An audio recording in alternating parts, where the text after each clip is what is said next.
Hi all. So I want to explain your other bit of homework for the break, and that is to read a short excerpt from a book by Trevor Noah, the host of The Daily Show.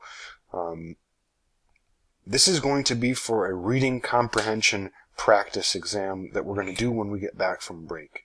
And what's going to happen is on April 21st, that Tuesday, instead of having tutoring like we usually would, I'm going to ask you guys to take a couple hours and complete the list of questions, which I'm not making available yet. I'll make those available when you get back after you've read the story a couple times.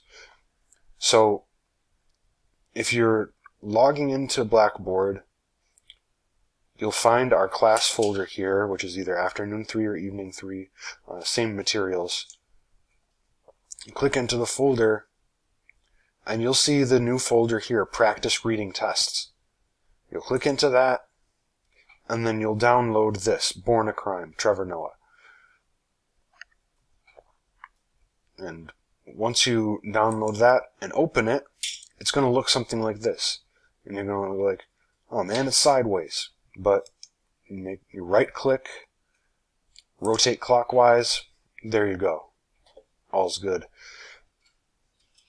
So, as you can see, it's very short. It's not even 3 pages. Your task is going to be, I would say, to read this at least 3 times over break. What you want to do is you want to really get a sense of what he's talking about in here.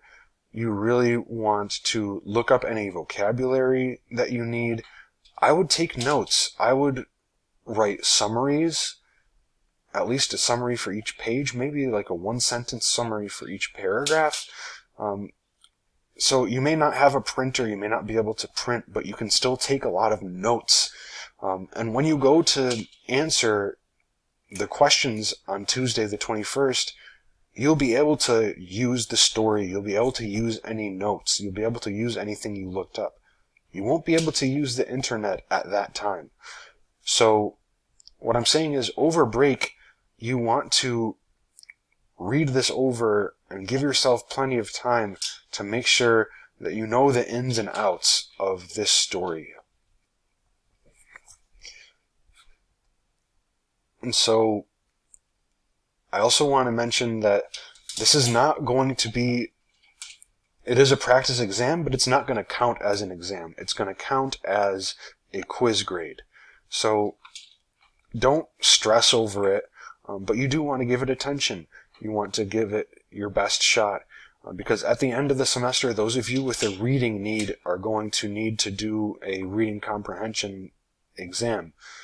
And if you take this seriously and you give yourself a chance to really read this through and practice, then you'll be in good shape in terms of the exam that's coming up at the end of the semester.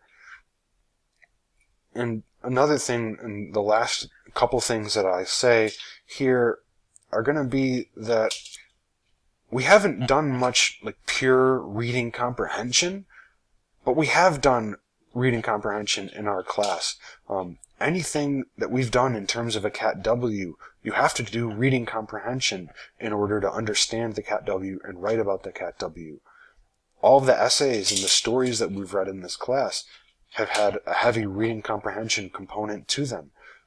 In other words, you have to really look and analyze and understand the essay or the story in order to write about it, in order to have an informed commentary about it. So, use those skill sets. And lastly, since this is a reading comprehension exam and we're testing your reading comprehension, this is kind of the one time that you're not going to really be able to ask me or Andrew questions about this text. You can ask each other, you can discuss with each other what you think about this story, and I encourage you to do that. But that's the long and the short of it. So don't stress about it. You can ask me if you have questions about the process and about what you're supposed to do, but I can't help you analyze the story. But try to just read it a few times and get familiar with it. It's an interesting story. So that's about it.